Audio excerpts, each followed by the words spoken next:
لا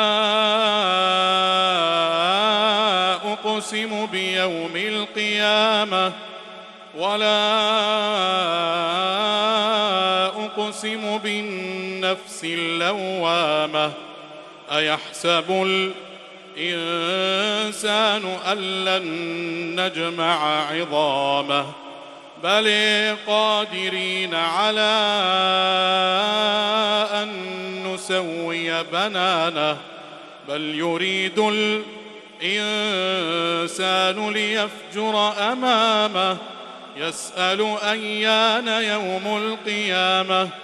فإذا برق البصر وخسف القمر وجمع الشمس والقمر يقول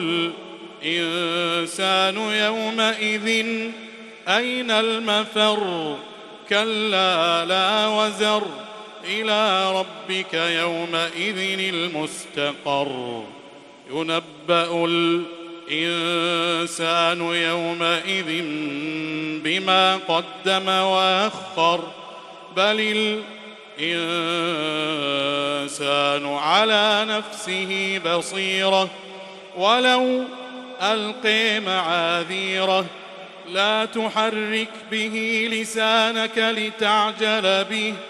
إن علينا جمعه وقرآنه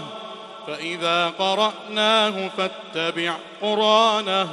ثم إن علينا بيانه كلا بل تحبون العاجلة وتذرون الآخرة وجوه يومئذ ناظرة إلى ربها ناظرة ووجوه يومئذ باسرة تظن أن يفعل بها فاقرة كلا إذا بلغت التراقي وقيل من راق وظن أنه الفراق والتفت الساق بالساق إلى ربك يومئذ المساق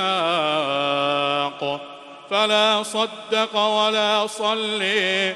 ولكن كذب وتولي ثم ذهب إلى أهله يتمطي أولي لك فأولي ثم أولي لك فأولي أيحسب الإنسان أن يترك سدى ألم يك نطفة من مني تمني ثم كان علقة فخلق فسوي فجعل منه الزوجين الذكر والأنثى أليس ذلك بقادر على أن يحيي الموتى الله